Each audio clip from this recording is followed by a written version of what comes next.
Hey everyone, this is Corey with Stafford's EDC, and today I'm going to give you my full review on this guy right here. This is the EMP EDC Nymble X. X meaning extra large in this case, because this is a much larger version of the Nymble, basically. You have a totally different blade shape, which is nice to see, and essentially the exact same knife otherwise, just scaled up. Really nice blurple kind of anno going on this one. You can really see that purple pop in the collar. And I'm sure at different angles you'll really see it in the clip. Yeah, such as that angle there, a little more purple than blue. You get that same anno on the spacer, where you can see these are numbered. This is 007 of 100. And yeah, just overall a very familiar design, so to speak. You know, that continuous fuller, something that I don't believe was on the original Nymble. I think this was smaller, cut off about where my finger is. But in this case, it continues on, and just like the original Nymble, you have all three methods of deployment. I guess four if you want to count the thumb hole being for flicking and for thumb flicking. But you have your flipper, your front flipper, and then of course the opening hole, which you can use your middle finger or your thumb for. All of which work pretty well.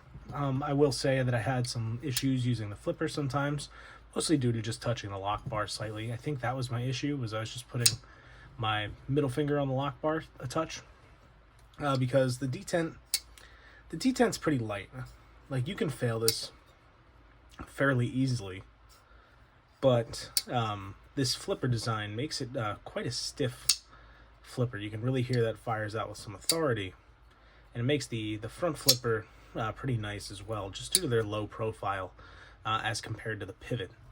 You can see that this isn't as low as it might normally be, so you have a lot, the pivot point's just a lot higher up. So it provides quite a bit more force necessary. Same with using the front flipper, which makes these really pop using either of those methods. Though, as you saw, it's a little bit easier to fail that using your middle finger or your thumb to flick. You know, if you're trying, it's not much of an effort, but it doesn't just fire out the same way. Now, this is all dirty because I did just use this a bunch last night to cut up some cardboard, so I can give you guys, you know, an honest review. And I have a spec sheet folded up here. So while I have this, I figure I might as well go over everything. So I'm just gonna put this. You know, you got everything written here, but I'm going to read it out opposed to putting it down in front of you. Alright, so this one here, M390 blade steel. Not a big surprise. 3.5-inch blade. Blade height of 1.4 inches. Blade stock is 3.5 millimeters, which I believe is 1/8 of an inch in imperial units. They have a full hollow grind on this blade, which is an interesting choice to say because it doesn't go the whole length of the blade, but I guess in a way it's a full hollow because the fuller is technically hollow ground, I guess. So there is that. Satin, stonewash, or DLC blackwash for your blade finish options. And then the thumb hole is bead blasted, stonewashed, or DLC. In this case, you have a stonewashed everything. Actually, I lied. You might have a bead blast on the inside there. Yes, this is stonewash, and then a bead blast on the inside. Your handle's titanium, handle length of 4.6 inches, and overall length of 8.1 inches. Handle thickness of 0.48, 0.61 at the clip, so still fairly thin overall. Frame lock, and you know, the rest is kind of whatever. It's on bearings, has a steel lock bar insert with a ceramic detent ball. This is made by QSP, comes with a little gift box, and it weighs 4.4 ounces. Not going over the backspacer colors and hardware colors, you can kind of see those options.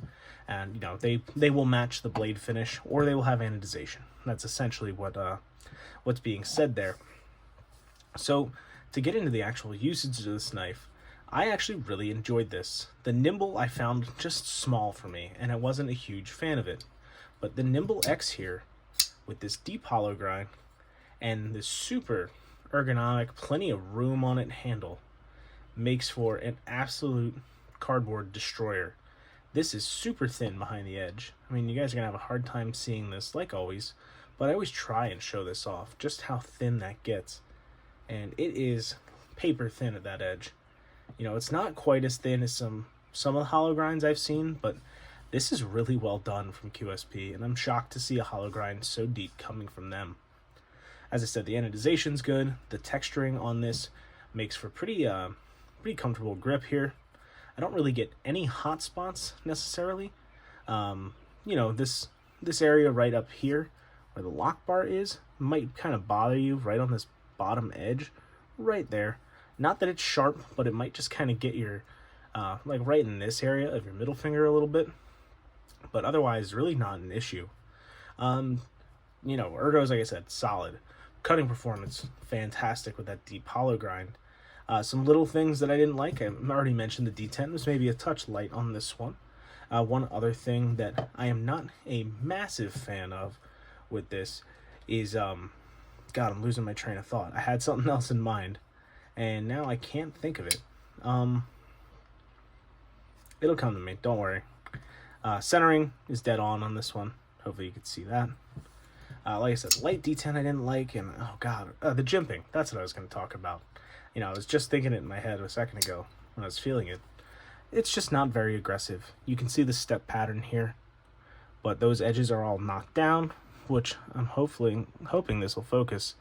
You can see there's no crisp edges on these. They all have a slight chamfer on the edge, which you can kind of just see catching the light there. And due to that, it's not super grippy. Like, it has some texture to it, but it could stand being a more aggressive jimp. It would not only function better for jimping purposes, but for doing that front flip as well.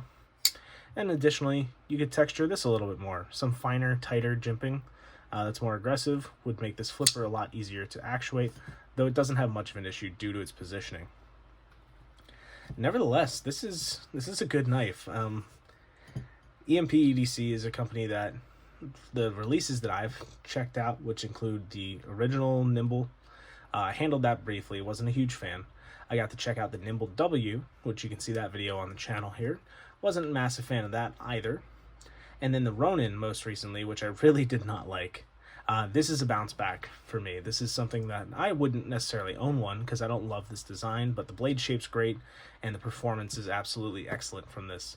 It's a little heavy. It's a little bit big in pocket. If I wanted a knife this large in pocket, I'd rather buy something like a Conegarius, but that's just my personal taste due to design choices.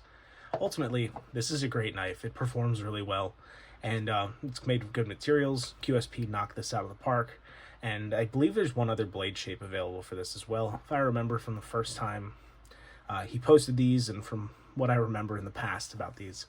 But nevertheless, this is actually a knife that I really enjoyed, and I think a lot of you guys would as well. I think these are available. I think he does pre-orders and drops, so I'm not super familiar with his particular release style.